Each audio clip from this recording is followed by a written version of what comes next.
¿Cómo se toman buenas decisiones? Yo creo que aquí no hay una fórmula, si no todos las tomaríamos siempre, pero sí hay muchas variables y partes de un rompecabezas que hay que tomar en cuenta. Las buenas decisiones vienen definitivamente de conocer dónde estás, y eso es importantísimo, tener la información para. Creo que parte de mi rol es apoyar a que se construyan, digamos, esos mapas de la forma más eh, precisa o certera posible. También creo que hay mucho de experiencia. Una buena decisión no viene solo de un buen olfato, sino de conocer ese entorno y además tener la experiencia de cómo navegas en ese entorno. Y muchas veces, aunque no nos gusta, yo creo que los seres humanos tenemos estas ganas de tomar la decisión con toda la información. Es lo que menos sucede en la vida. No hay un ser humano, no hay una persona, no hay una empresa que pueda tomar una decisión con toda la información.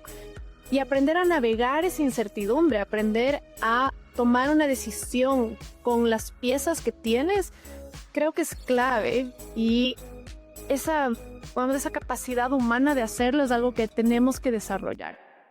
Hoy tengo el enorme placer y honor de tener una persona que yo le he seguido probablemente 5 o 6 años y me impresionó porque es una voz auténtica en LinkedIn. Es una persona que habla, dice las verdades, y esto es antes de que las personas ponían contenido en LinkedIn y realmente lo que ella contaba era eh, situaciones curiosas que suceden durante el día, pero realmente que van más allá.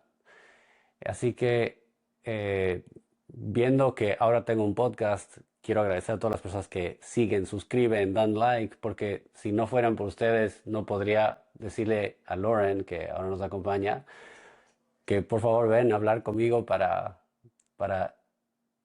aprender de ti directamente. Así que, Lauren, estoy muy agradecido que estés aquí. No, muchísimas gracias, y la verdad, podcast o no podcast, siempre abierta para un cafecito, así que si es que alguien necesita excusa, ya la tienen. Un café, yo soy feliz. Pero el Súper, podcast es súper. interesante porque tenemos un poquito más de audiencia, así que mil gracias por el espacio.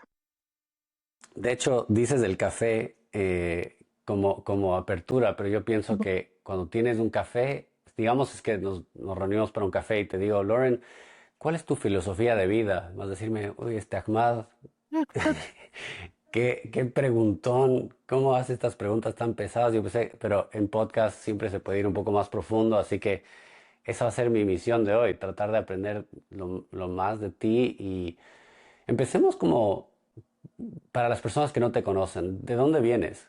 ¿Cuál es tu trayectoria? ¿Quién soy? Ontoy. Me encantan esas preguntas. A ver, soy una migrante en Ecuador. Yo nací en Estados Unidos, en Boston. Vine a Ecuador más o menos entre mis 4 o 5 años por mis padres que tomaron la decisión de venir para acá. Em, He crecido toda mi vida en este país. Mi corazón realmente se debe a este país. Y sí tengo una sensación de apego inmenso al Ecuador. Eh, aunque sí, por suerte, sí tenemos la nacionalidad americana, digo, por suerte, a veces uno nunca sabe lo que sucede y Ecuador nos ha presentado algunos retos. ¿Qué he hecho de mi vida?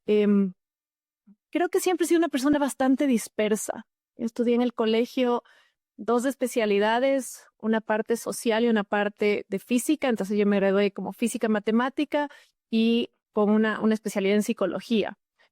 Y mi vida ha sido eso, históricamente. En la universidad estudié ingeniería civil y después terminé psicología.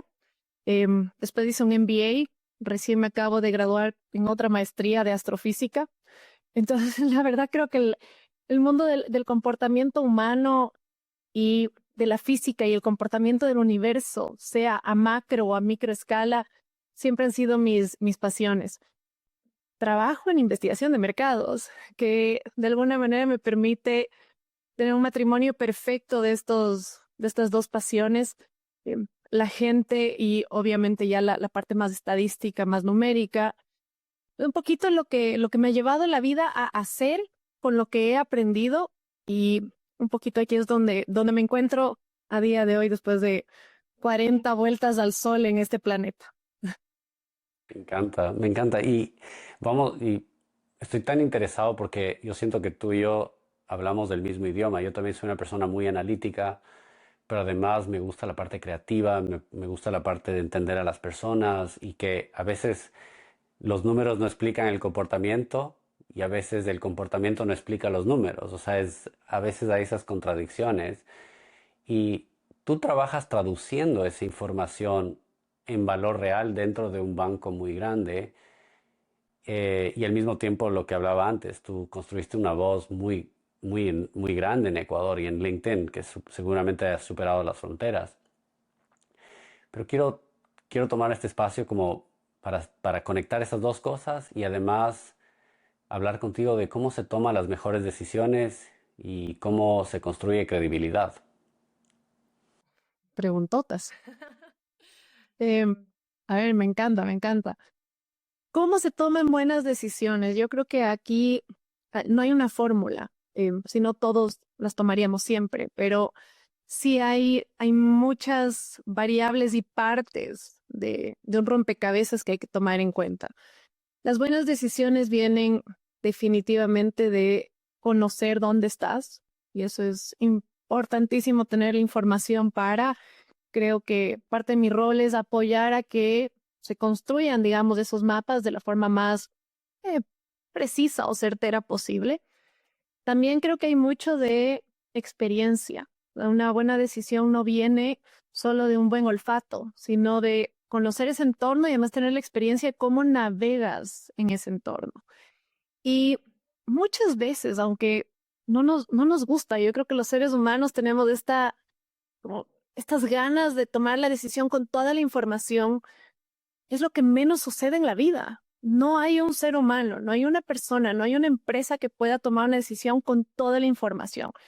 Y aprender a navegar esa incertidumbre, aprender a tomar una decisión con las piezas que tienes, creo que es clave. Y esa, bueno, esa capacidad humana de hacerlo es algo que tenemos que desarrollar. No podemos esperar a tener todo. Hay esta famosa frase de parálisis por análisis, inclusive en los negocios, donde no avanzamos por el mero hecho de estar esperando recopilar más información. Yo creo que hay un poquito de debilismo, de alguna manera, en tomar decisiones, siempre y cuando hayan riesgos medidos. Obviamente no vamos a tomar una decisión donde pongamos en riesgo el negocio, la vida de las personas, la continuidad. Creo que aprender a manejar esas incertidumbres es clave. Em, y de ahí la otra pregunta que está atada de alguna manera, ¿cómo construyes credibilidad? Ay, yo tenía un ejemplo que ponía en algunos talleres que daba, porque para mí hay una palabra que va de la mano de eso, que se llama consistencia. Em, no hay ningún otro, no hay ningún truco, es simplemente la consistencia. Y el ejemplo que les daba, y si me das ese tiempo también, mil gracias, pero decía, mira, una vez, hace muchísimos años, estaban construyendo una calle aquí, yo tenía que ir por esa calle para una reunión, no sabía que estaba en construcción y llovía.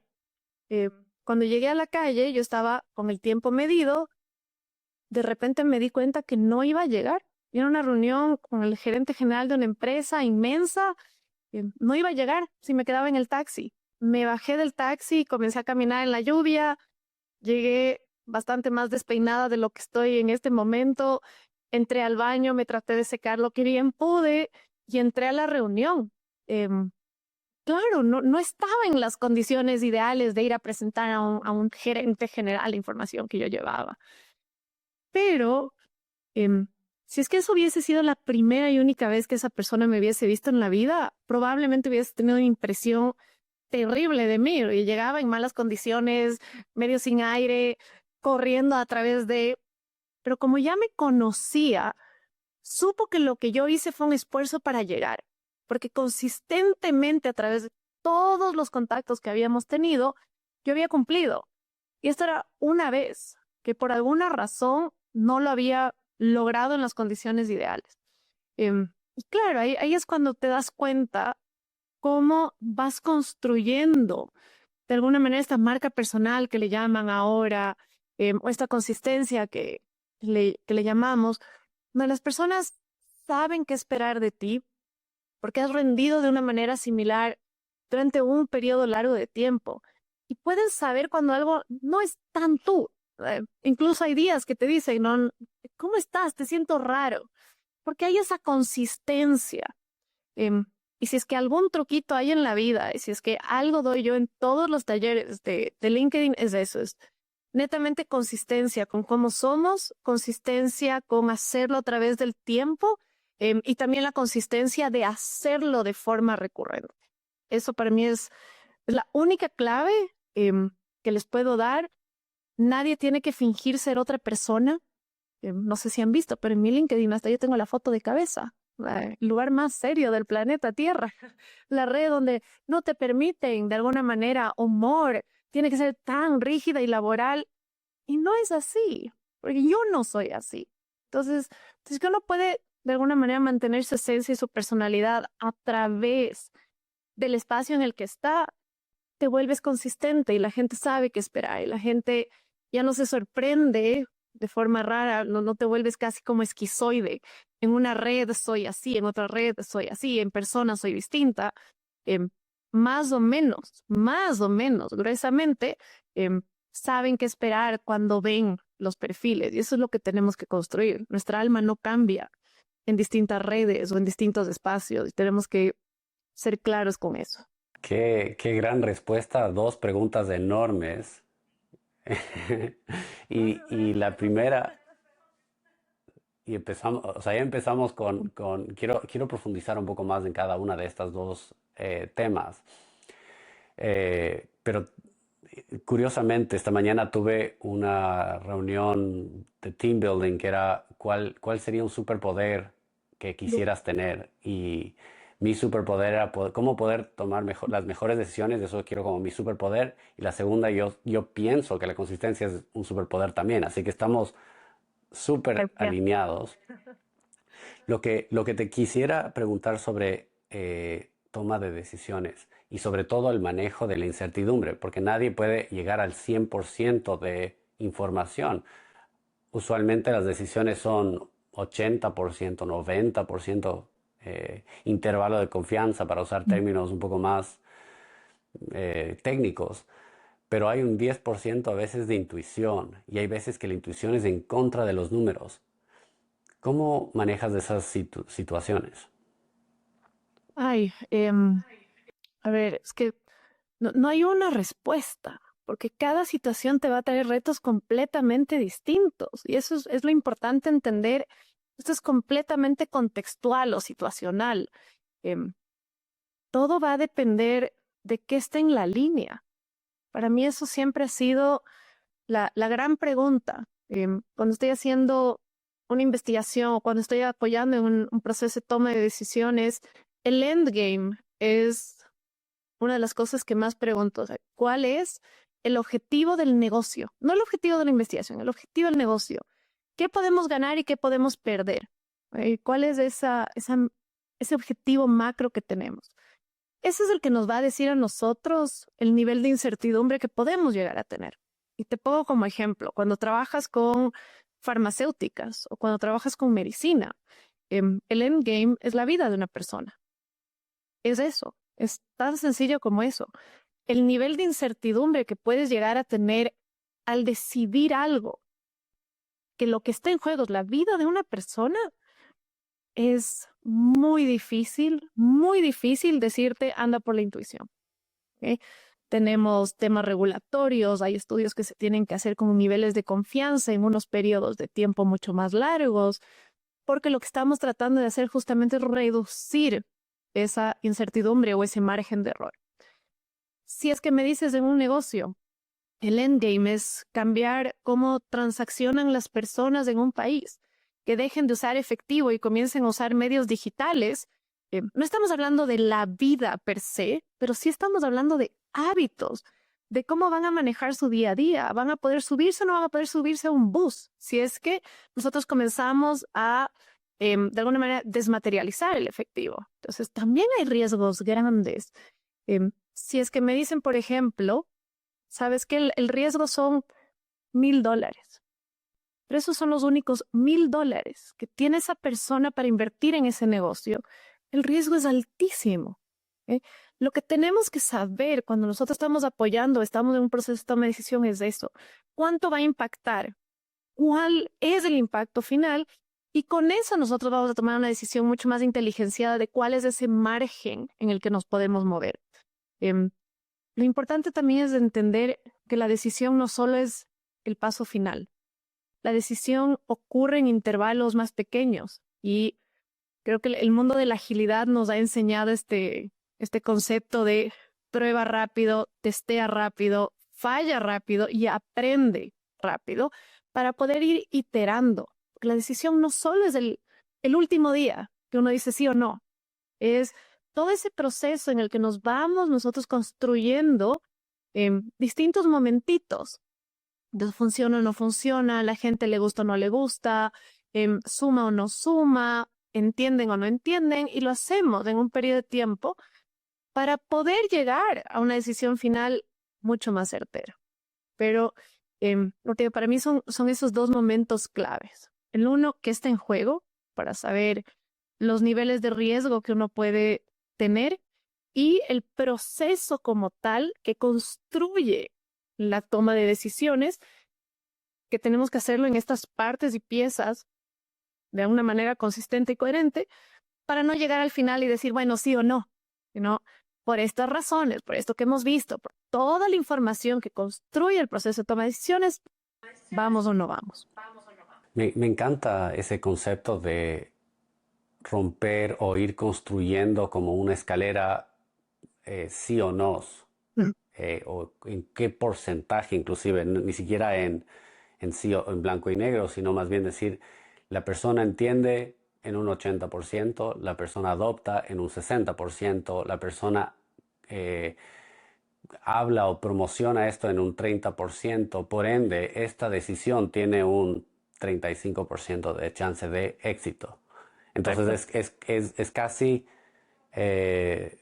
no necesariamente caer en tomar decisiones de vida o muerte, como mencionaste con los pacientes. Nunca van a lanzar una pastilla o un remedio, no hablemos de COVID, sin hacer suficientes exámenes, porque justamente la decisión es vida o muerte. Y en los negocios creo que el emprendedor o el empresario a veces está como contra la pared tratando de hacer una decisión muy grande, pero lo que tú acabas de mencionar es una herramienta muy poderosa. Completamente. Eso es un cambio de mindset. ¿Por qué? Porque históricamente, o sea, recuerda que nosotros vivimos en el mundo de la agilidad hace 20 años, tal vez. No todas las empresas lo han adoptado. Y además vivimos este mundo tan interconectado, unos 30 años, no mucho más. Entonces, antes, las decisiones de las empresas eran mucho más intuitivas, había mucho menos competencia, era menos agresivo el mundo para una empresa, había espacio todavía. Hoy en día, con la saturación que tenemos, incluso con la necesidad, hemos pasado de ser 3 billones de personas a 8 billones de personas en 50 años. Es una cosa de locos cómo este mundo crece. Y eso significa que más personas tienen que comer, que más personas son creativas, que más personas vienen con más ideas, que lo que decíamos, el valor agregado comienza a convertirse en cosas súper interesantes. Pero requiere muchísimo ese proceso de toma de decisión. Yo me he topado con muchas empresas que me dicen, bueno, ¿para qué vamos a investigar si nos ha ido bien? Hasta ahora nos ha ido bien. Claro, hay una inercia de ser el primero, ¿no? El grande del mercado, como decían, el que pega primero pega 2 veces. Pero eso ya pasó. Ya no hay muchas cosas que peguen primero. Ahora ya llegar a Ecuador y ser el primero de alguna categoría es muy complejo, porque ya estamos insertos en el mundo. Bueno, así ya no somos un país completamente aislado como sucedía hace 50, 60 años, donde las cosas llegaban más lento. Pero creo que sí tenemos que tener esa conciencia de que el mundo ha cambiado y que el proceso de toma de decisiones también ha cambiado. Y la información que necesitamos para ser exitosos ahora no es la misma que necesitaban nuestros padres o nuestros abuelitos en el momento que estaban abriendo un negocio. Hoy el mundo se ha vuelto mucho más competitivo, más complejo de navegar, incluso, pero mucho más grande. Entonces las oportunidades también son más grandes. Ya no hay un límite de las fronteras. El Internet nos permite hacer lo que estamos haciendo incluso ahorita. Imagínate coordinar este podcast hace 20, 25 años. Em, Primero no hubiese habido podcast. Hubieras tenido algún programa de radio en algún lado o algún programa de tele.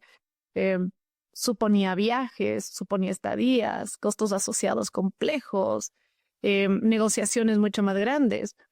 Hoy en día es un WhatsApp, nos contactamos por LinkedIn, establecemos la fecha y ojalá funcione el micrófono.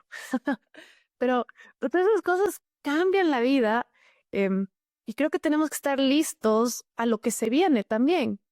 Las decisiones que tomamos hoy en día no van a ser similares a las que van a tomar las generaciones en 20 años. Entonces tenemos que ir adaptando el proceso, ir entendiendo las dinámicas de mercado y ver qué información vamos necesitando, porque no necesitas toda la información en todo el proceso.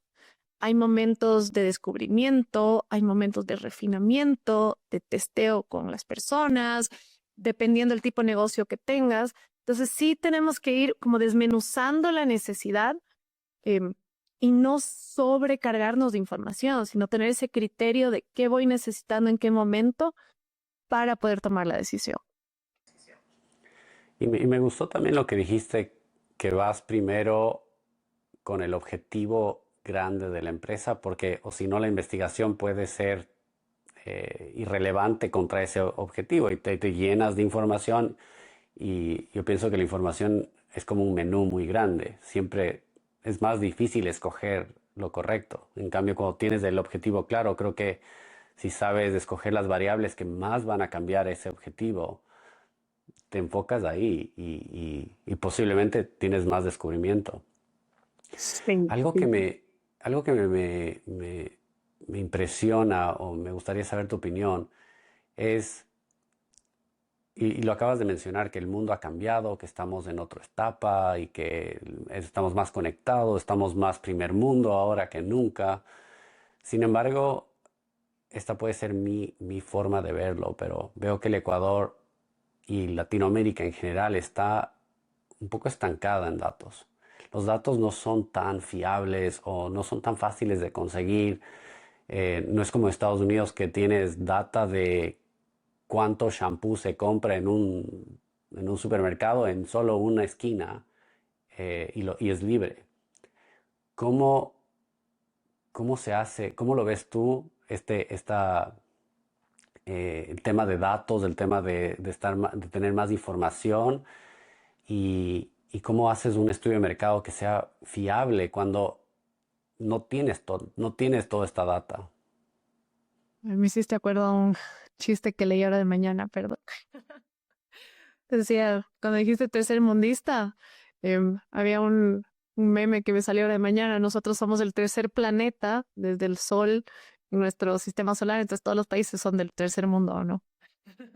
Los terceros en orden, corre. Pésimo, pésimo chiste. Sí, Yo no, me no, solo está bien. dos dad jokes y ese que ahora de mañana me lo interiorice. Pero sí, todos somos third rock from the sun. Em, a ver, puchica, es complejo el mundo de la información en general. Y no pensemos que Estados Unidos tampoco es que nada en información, em, y todo es libre, o en Europa, porque los mismos retos que tengo en Latinoamérica, yo he tenido la suerte de trabajar en Latinoamérica, en Europa, en Estados Unidos, para hacer distintos estudios. El tema es que los seres humanos somos complejos. Los seres humanos no somos hechos de datos. Y muchas veces lo que yo digo que voy a hacer, llego a un supermercado y hago lo contrario. O no sé si te ha pasado, a veces dice uno, voy a ir a comprar, no sé, pan y leche. Y regresa con la mitad del supermercado y tacos. ¿Cómo te desviaste? ¿Qué pasó en ese interín? Me compré todo menos pan y leche y te olvidaste de eso. Porque los seres humanos, cuando tomamos las decisiones, no somos un ser racional como lo pinta la economía tradicional.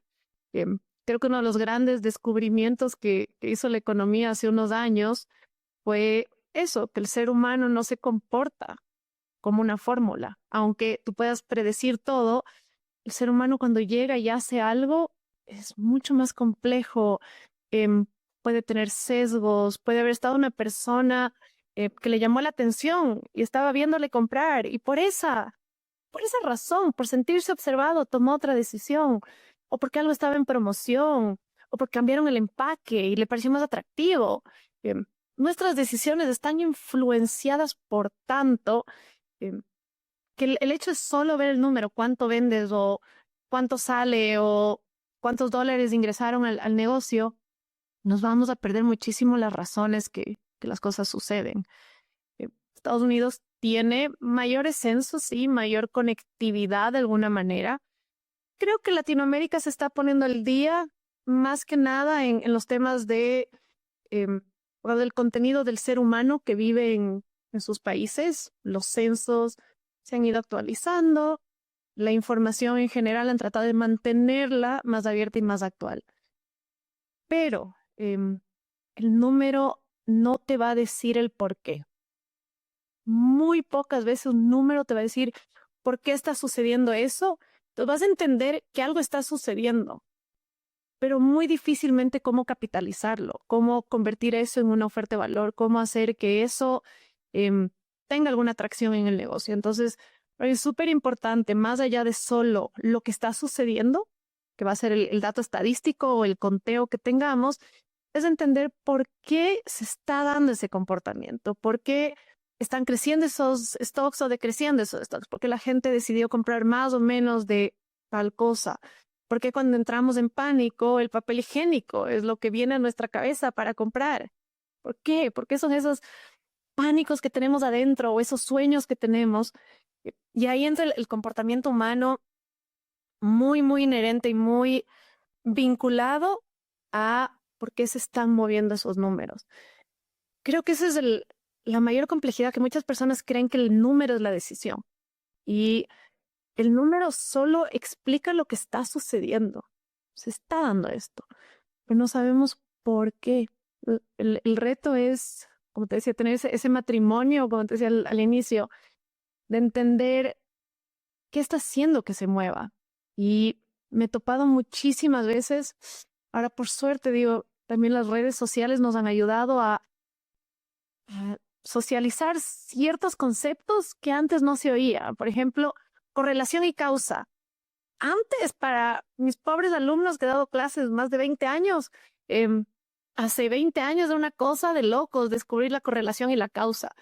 Hoy por hoy está hasta en memes, en las redes sociales, y me encanta porque democratiza ese conocimiento. Pero el reto es eso, es encontrar si es que podemos o una correlación suficientemente fuerte para mover ambas en las condiciones que se muevan, o entender la causa para realmente poder solucionarla, potenciarla, cortarla de raíz, porque a veces las causas son causas de cosas que no queremos que suceda o cosas que queremos potenciar.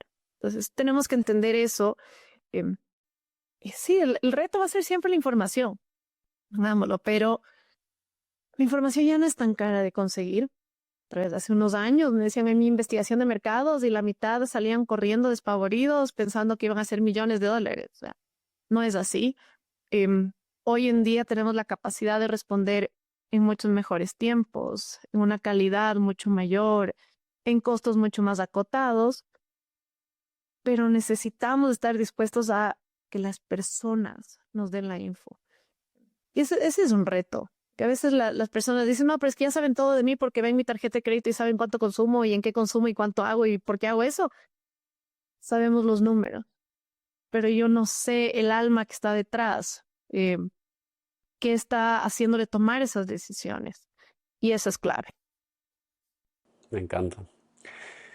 Y me encanta porque yo siento que en el mundo de IA que estamos ahora y que todo el conocimiento, sí, si hace 20 años decías Google it, ahora dices háblale al todo sabiente, al ChatGPT, a Gemini o a cualquiera de las IAs, y lo que está haciendo es dándote la data, lo que dijiste, y eso es casi commodity ahora, Exacto. pero realmente lo que estás diciendo es cómo leer esa data, el porqué de esa data, es donde está el dinero, donde está el valor real.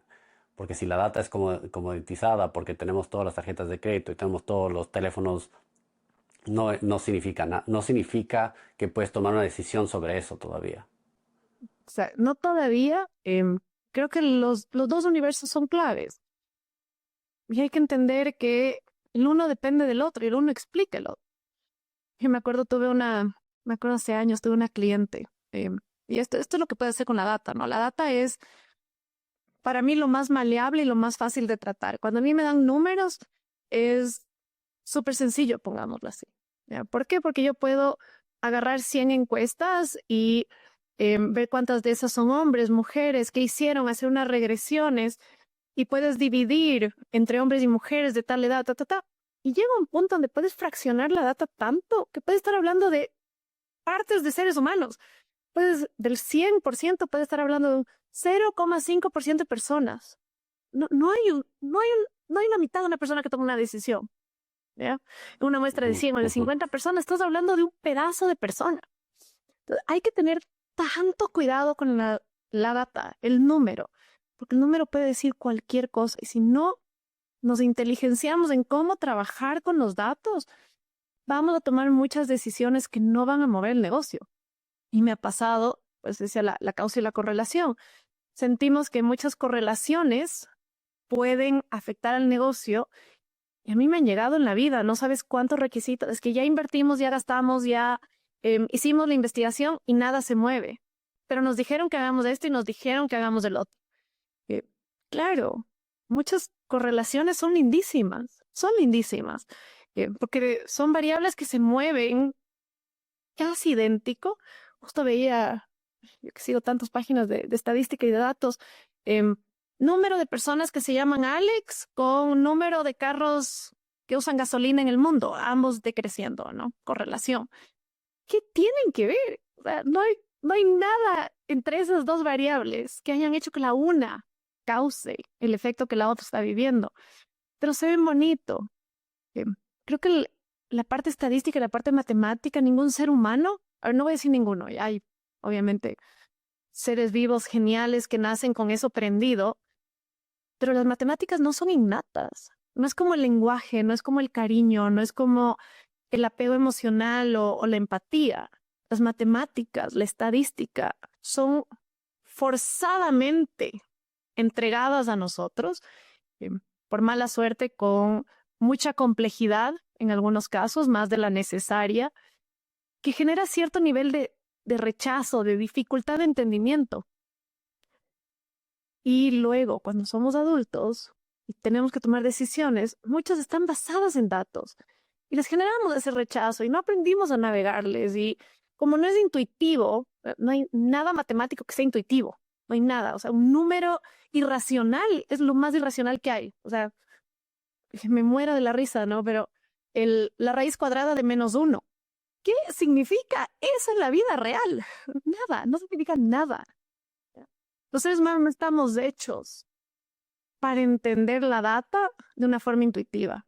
Creo que el mundo nos debe y la educación nos debe todavía ese aprendizaje, y es un aprendizaje lógico detrás para apoyar la toma de decisiones. Pero no podemos asumir que el dato es todo. Peor aún, cuando no hemos sido educados correctamente en cómo tomar ese dato para tomar una decisión. Ahí entra la persona y la persona me explica el dato. Ahí yo puedo saber por qué subió la compra de un cierto sabor de helado en cierto momento del año. El dato me dice que subió y yo puedo intuir tal vez, pero me voy donde la persona y ellos me explican el por qué.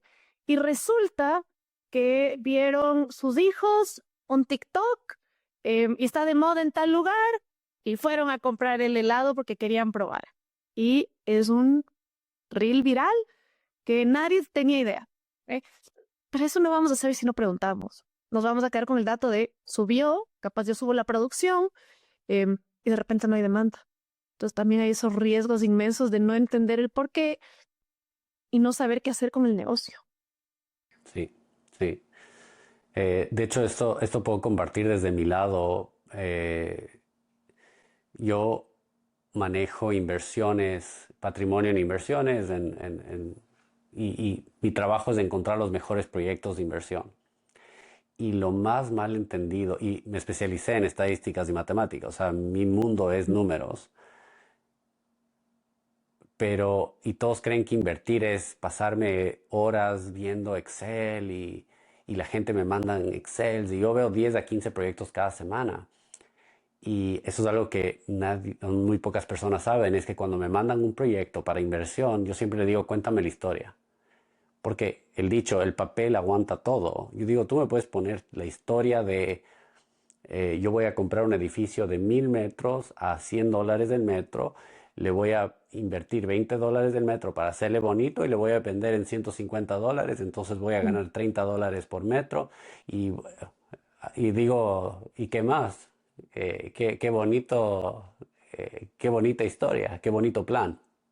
Pero eh, desde hace muchos años mi intuición, no mi intuición, mi experiencia me hizo cambiar a preguntar, dame la historia. Entonces ahí te dicen, Ahmad, encontré una esquina que era un señor que lo tuvo 20 años, acaba de fallecer, sus hijos acaban de tomar el terreno, no lo quieren, el terreno está en un barrio que está en crecimiento, el barrio promedio las casas están en $1500 el metro y este es un terreno que tiene una casa pero de los Ujú. años 50 y que le podemos mejorar, o sea, ahí comienzas lo mismo, estoy diciendo lo mismo, pero con la historia yo comienzo a decir, esto es creíble o no creíble. Creo que la mente, cuando tú ves un Excel o ves un modelo financiero, ves un modelo estadístico, es más difícil, como dijiste, que el cerebro encuentre errores, encuentre problemas, porque dices, matemáticas es blanco y negro, así funcionan. En cambio, cuando te cuentan la historia, digamos que yo te digo la misma, 1500. Pero sabes, yo quiero hacer la casa más grande de este barrio. En la calle, la casa más normal es 500 metros cuadrados, pero yo voy a hacer una casa de 1000 metros cuadrados. Entonces ya tu cerebro de Ujú. inversión comienza a decir riesgo, riesgo. ¿Por qué está diciendo esto? Entonces ahí puedes decir, indagar, dices, ¿por qué quieres hacer una casa de 1000 metros cuadrados? ¿A quién le vas a vender? Esa pregunta no sale del modelo, sale de la historia. Tal cual. Ah, yo tengo un comprador que quiere esta casa de 1000 en este barrio. Ah, ¿y cuántos de estos? Este comprador es firme, hay muchos, hay pocos. ¿Por qué y cuánto dinero vas a poner tú en este negocio? ¿Cuál es el riesgo? O sea, ¿me entiendes? Esta es la conversación que hay que tener. El número Ujú. no es donde se puede, o sea, yo me cuesta yo no sé cómo hacen los investigadores forensicos de contabilidad. Eso para mí es un misterio, porque los números no te cuentan historias, las historias sí. Completamente, completamente. Eso que dices es, para mí es, creo que el fundamento de mi razón de existir. Em, y si te pongo la analogía que suelo poner en el banco, tú puedes usar un termómetro. El termómetro te va a decir tienes fiebre o no tienes fiebre. Va a decir los grados, inclusive. El termómetro no importa si tú le gritas al termómetro, si es que lo metes en una caja, si es que le torturas, si lo rompes, si lo ves al mar. Jamás el termómetro te va a decir por qué. Nunca te va a decir por qué tiene fiebre la persona, porque la herramienta solo está hecha para decir tiene o no tiene. Tiene fiebre o no tiene fiebre y el grado en el que tiene fiebre. Eso es todo. El doctor, la experiencia del doctor, lo que acabo de decir, todas esas preguntas que hace el doctor para de alguna manera entender y direccionar un examen que te pueda dar la razón, es lo que nosotros tenemos que hacer en el mundo de la asesoría de entender al ser humano, es eso. No importa lo que hagas con un termómetro, solo te va a decir el grado. Nunca te va a decir por qué. Y eso es lo que para mí es lo más complejo de la data. Como la data suena fiable, la data suena robusta, Pero otra vez, los seres humanos no nacimos con esa habilidad matemática, la mayoría de nosotros la fuimos construyendo y muchos de nosotros con un poco de rechazo. Si preguntas a mi generación, ¿cuál es la clase que más temor les da? No, yo mate no. Si es que es física, mate no, gracias. O sea, me voy a sociales y la mayoría nos decimos marqueteros.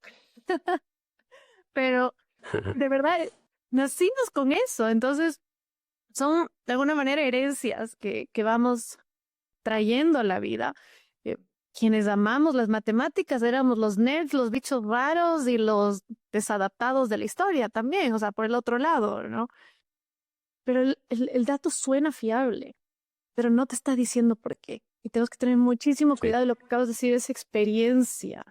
Eh, Más allá de, yo creo que la intuición nace siempre que haya una experiencia consistente detrás, porque la intuición no sale muy de la panza, o sea, nuestra pancita es muy ayudadora, pero no es tan experta como creemos. Se prende, es como ese Spidey Sense que tiene Spider-Man, siempre y cuando tengas la experiencia. Lo que acabas de decir es Sí. clave, porque has hecho tanto tiempo y tú ya se te prenden esos foquitos de alerta porque has visto tantos casos y has analizado tanto riesgo y tienes tan clara la fórmula adentro, eh, que lo puedes detectar y puedes levantar las alertas del caso. Me parece la mejor analogía que podíamos haber logrado. Quiero saber más cómo logras tener éxito, cómo logras ser exitosa en un campo competitivo, difícil, porque claro, tú te contratan para poder tomar decisiones.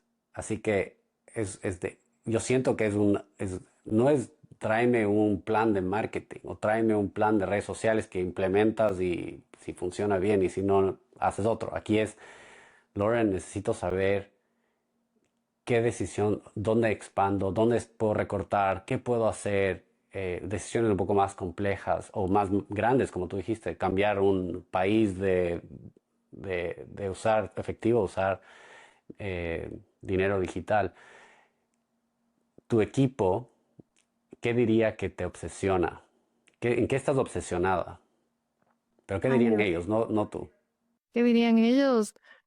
Que yo estoy loca, rematada, que de verdad amo lo que hago, es lo que dirían, así, de verdad. Em, y creo que saben que mi obsesión por hacer las cosas bien es inmensa. No se me ocurre, y creo que es una de las cosas que mi equipo ha adoptado, no se me ocurre entregar algo de lo que yo tenga cualquier nivel de duda. Cualquier nivel de duda no hay manera. Yo reviso y puede ser micromanagement al máximo, como digan, pero no. Esto es calidad, porque lo que estamos haciendo no son decisiones leves. Pero creo que el reto mayor es manejar bien las expectativas. Em, Cuando yo tengo cualquier usuario de información, no los voy a llamar ni clientes externos ni internos, cualquier persona que va a usar información para tomar una decisión, em, creo que el primer mensaje es que la información no te va a decir sí o no. Y ese no es mi reto, ni mi rol. Jamás te voy a decir invierte o no inviertas. Te voy a decir cómo. ¿Cómo eso funcionaría? ¿Eh? Si es que tienes estos recursos, si es que lo haces de esta manera, si es que el branding es así, si es que comunicas en estos canales, si es que logras llegar a estas audiencias. Yo te voy a dar la fórmula como negocio. ¿Eh? Que Ujú, tú ujú. puedas acercarte lo más posible a esa fórmula con los recursos que tienes, que sabemos que son limitados, siempre son limitados, es donde está tu decisión. La decisión no viene solo del mercado. Siempre les pido a mis clientes que se imaginen una sala final de toma de decisión, esa decisión macro que ya estábamos hablando, ¿no? Entonces siempre va a estar marketing, va a estar operaciones, va a estar finanzas, va a estar la gerencia general, va a estar una serie, tecnología, legal, compras, van a estar ahí sentados tomando esta decisión. Y lo único que hago yo es poner una silla más en ese proceso de toma de decisión que se llama el cliente. No soy más ni menos. Es una silla más en el proceso de toma de decisión, donde sí les voy a decir lo que el cliente quiere y les voy a decir lo que necesita y el cómo. Esto que estamos conversando funcionaría para el mercado. ¿Ok?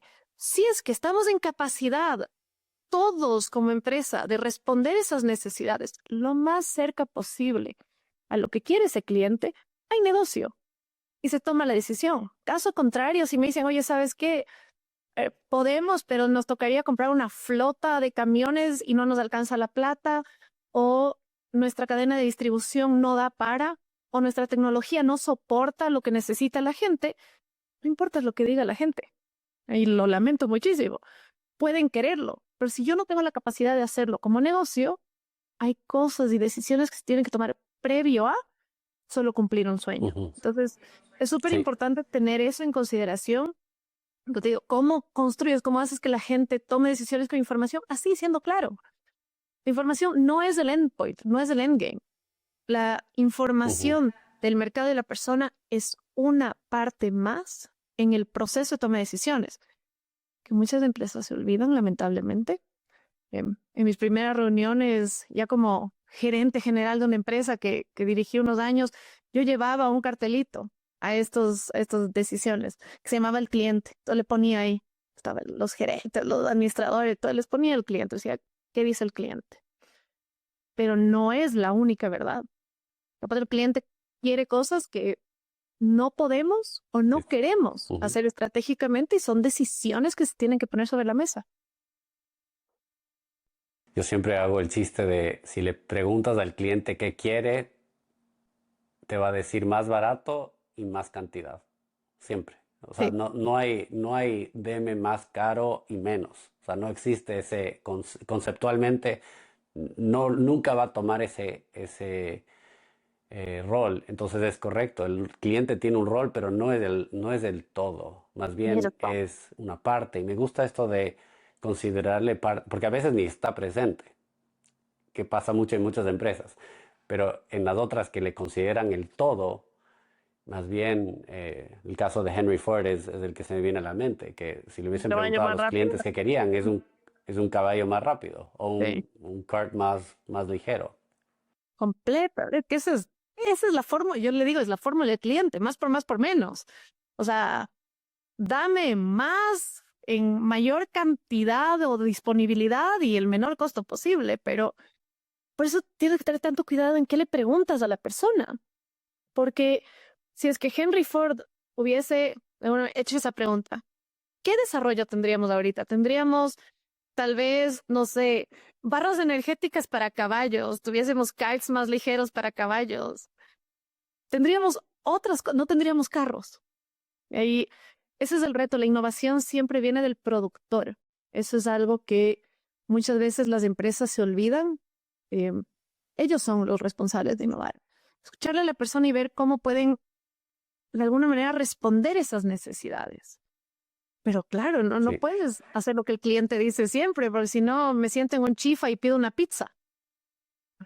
No va a ser Sí. así. Y me encantó, de hecho me voy a llevar esta lección de dar opiniones con condiciones, diría yo, o recomendaciones con condiciones, que nos pasa en nuestro ámbito. Tenemos un terreno plano en una esquina y te dicen, Ahmad, es mejor construir un hotel o una gasolinera o un multifamiliar o una torre de oficinas. ¿Qué es lo mejor? Y este es un concepto común en real estate y Ujú. en inversiones. Y claro, y dices, bueno, la gasolinera con un excelente bar, con un excelente servicio, para cargas para eléctricos y además, o sea, con todas estas condiciones, la gasolinera puede ser la mejor. O si es que es del hotel, o sea, no ser tan eh, Categórico. determinativo Ujú. o categórico que el número te va a mentir. Porque yo no puedo decir si un hotel, ¿cómo comparo un hotel con una oficina? O sea, Exacto, exacto. Por eso siempre digo, y probablemente una de las, le doy las clases, a mis alumnos siempre les pongo la primera lámina. Nunca te voy a responder sí o no. Si es que una empresa asesora o consultora te dice sí o no, diles gracias, a menos que eso haya sido para lo que les hayas contratado. Nosotros tenemos que decirte cómo eso puede tener éxito. y tú ves si es que tienes la capacidad de cumplir esa fórmula. ¿Ve? Lo que decías, si es que alguien me dice, a ver, Lauren, me ha tocado mucho con supermercados y gasolineras, ¿aquí dónde me pongo la siguiente? Bueno, vamos a ver cuáles son las condiciones de mercado. En este lugar ganas esto, pierdes esto.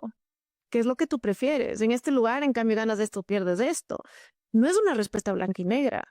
El negocio tiene que tener clara su estrategia y tomar la decisión que se aúne a esa estrategia con toda la información que yo les traigo.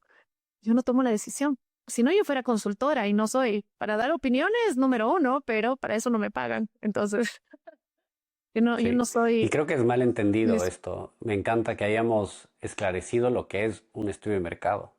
No es una bala de magia que disparas y se cumplen todos tus objetivos. Es más bien un entendimiento más profundo sobre en dónde estás pisando, en qué estás haciendo y cómo tomar una decisión. Si es que, como dijiste, todos tenemos la capacidad de comprar una flota de camiones, no, entonces, ¿qué otra opción tenemos? Me encantó. Exactamente. ¿Qué métricas para ti son vanidad? Eh, ¿Y cuáles son métricas que capaz son como poco vistas, pero para ti muy importantes Mm, a en ver, general? ¿qué cosas que están de moda?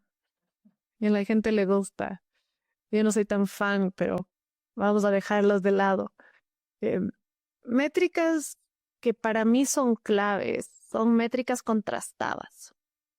Em, Muy pocos estudios de mercado aplican métodos de investigación social.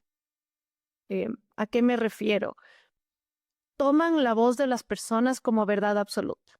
Si yo te pregunto, ¿te gusta o no te gusta? En una escala, me gusta mucho, me gusta nada, en 5 puntos, bueno, el 80% dijo me gusta mucho, vamos, salgamos con el negocio. Un poquito lo que sucede en el mundo de la investigación.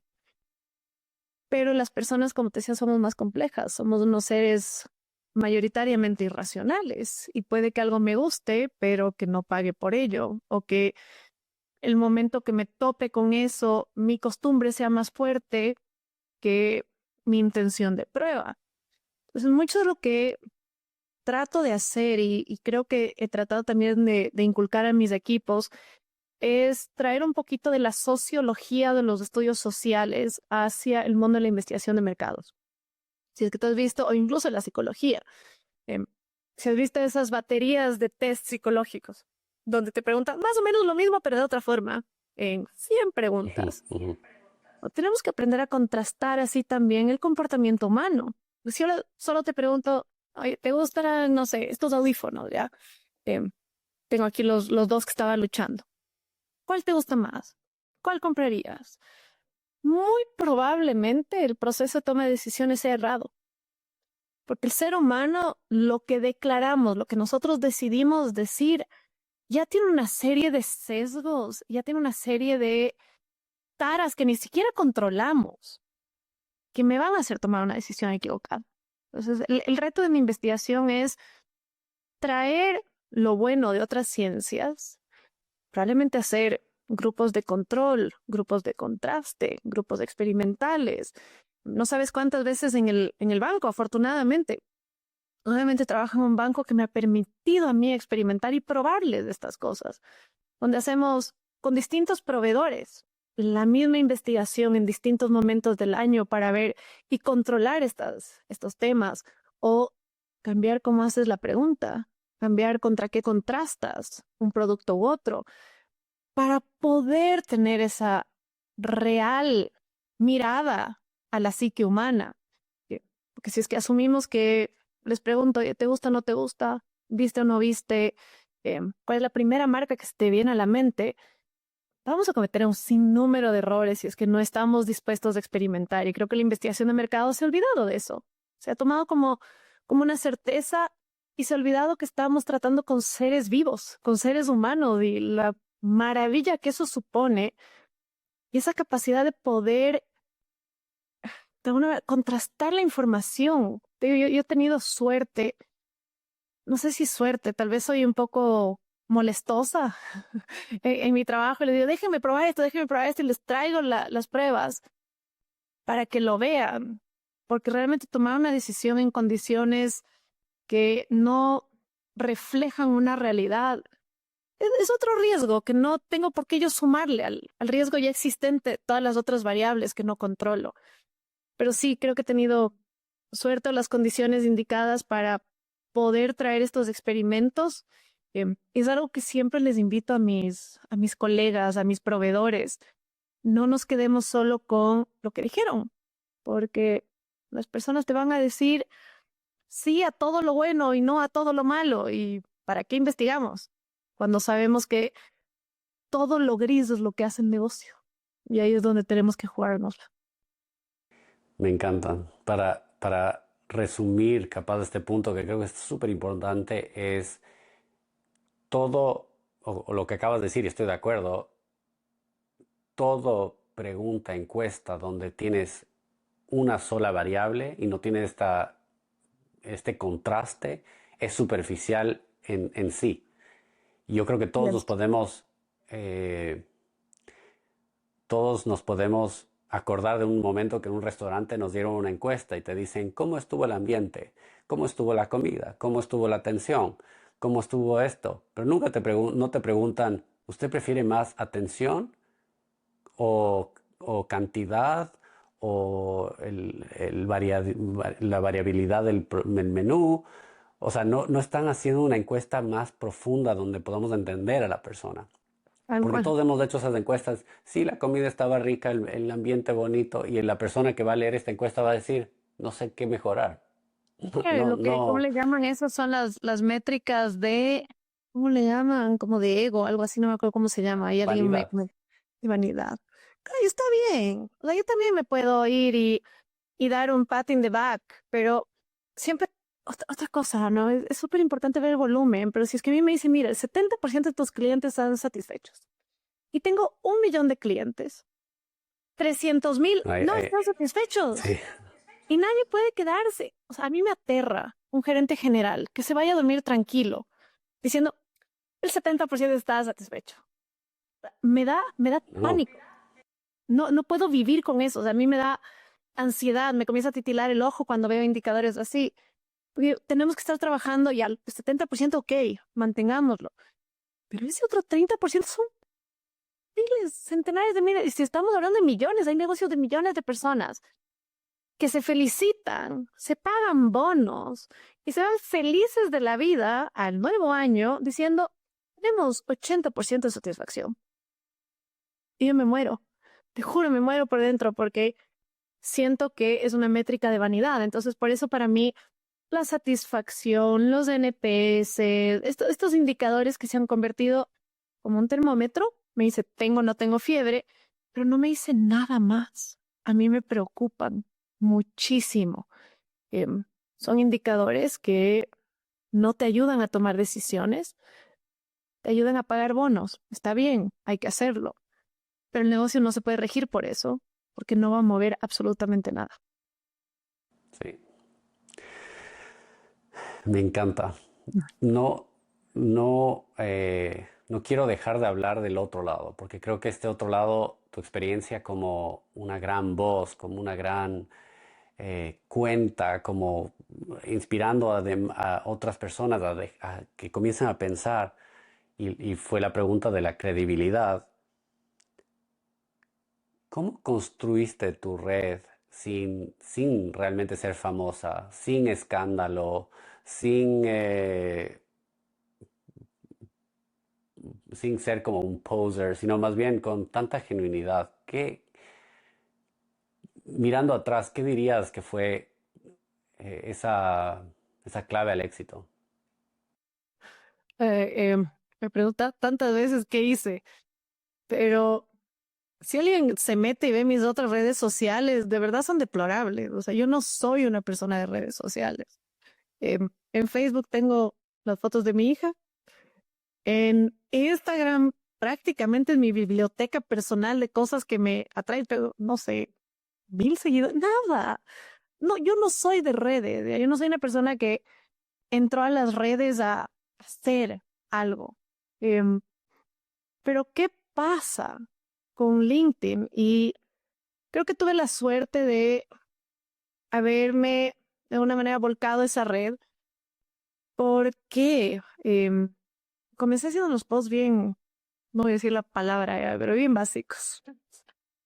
En su momento, hace un montón de tiempo, y no entré en búsqueda de trabajo, entré porque me parecía que el mundo estaba súper negativo. Esto fue hace casi una década. Y se me ocurrió, mi hija una vez se encerró en su cuarto y cuando yo entré o sea, golpeé la puerta para entrar, me dijo, la clave. Me digo, ¿cuál es la clave? Me dice, es la clave para ser feliz. Tenía como 4 años esta niña, ¿no? ¿Cuál es la clave para ser feliz? Entonces me dijo, galleta gordita. Esa es la clave para entrar a mi cuarto. Bueno, entonces me senté esa noche y comencé a pensar cómo darle la vuelta a esto. Dije, qué bonito el concepto de mi hija. La galleta gordita. Entonces pensé en una página, te voy a ser honesta, una página donde se compartan noticias felices. Esa fue mi primera idea. Dije, esto tiene que ser, o sea, el mundo de mi hija es feliz. Yo entro a las noticias y todo es un desastre. El planeta prácticamente se acabó en el 2020. Y cada vez que cambia de año nos vamos a acabar. Y de repente viene, ya. Dije, nada, vamos a hacer cosas, noticias felices. Pero no le encontraba como esa atracción. Hice un par de posts, no le movía y dije, para mí eso no es Facebook, en ese momento Instagram ni se movía, había Twitter, yo nunca tuve una afinidad con Twitter, era Facebook o LinkedIn, prácticamente las dos redes que habían en su momento. Em, y nunca, o sea, nunca con esa intención de convertirme en algo, sino de compartir. Y un día, em, yo trabajo haciendo investigación. Y eso significa que mucha gente me cuenta sus historias y mucha gente confía en mí, me cuenta un montón de cosas que generosamente me dan para yo poder hacer mi trabajo.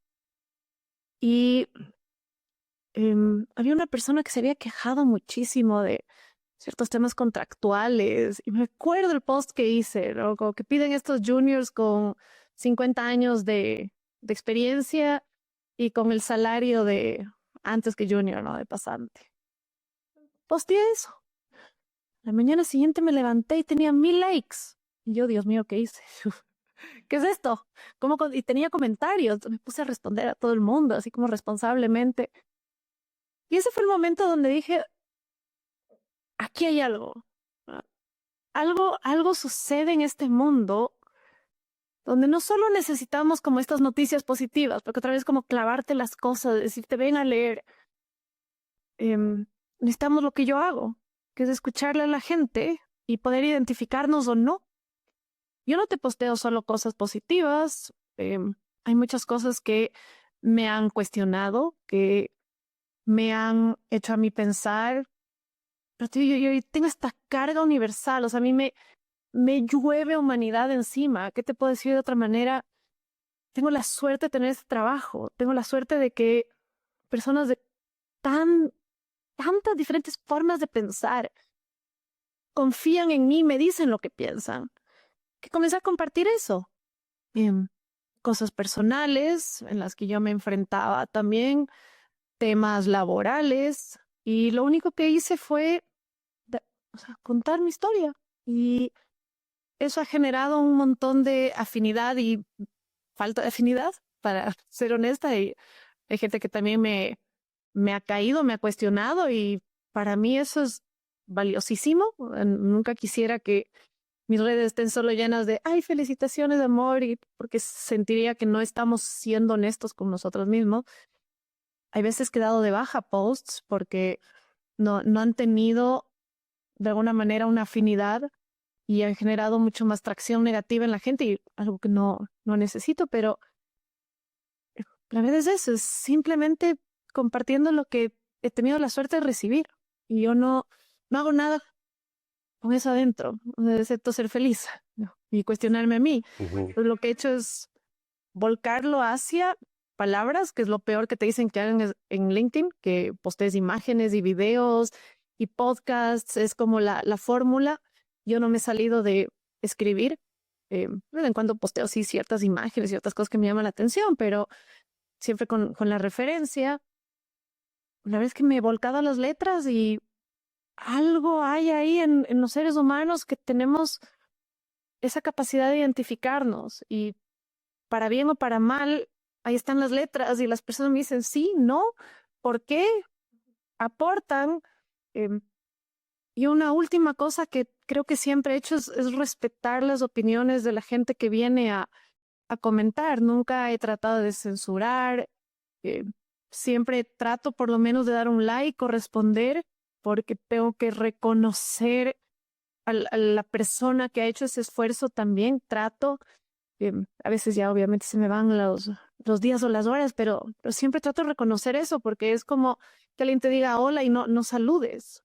Me parece que es como educación básica. Si me vienes y me dejas un comentario o reposteas, acknowledge it, darle el espacio y el tiempo que tú te dedicaste a hacerlo. Y es como soy como persona. Creo que en las redes y como ser humano vas a encontrar más o menos la misma cosa. Y y otra vez esa consistencia ha hecho que quien me conozca personalmente, no importa pantalla o no, o quien lea, entienda un poquito que es la misma persona, ¿no? No estoy fingiendo ser otra para lograr likes o no estoy fingiendo ser otra para rendir en mi trabajo. Creo que esa transparencia es algo que no trato, soy y, pues chicas, ojalá que haya capitalizado algo en pos de. Uno de los mejores comments que he recibido en mi vida es, oye, me llevé esto a mi casa y hablamos de esto con mi esposa en la noche. Qué lindo, ¿cachai? Qué lindo poder haber sido parte de una conversación.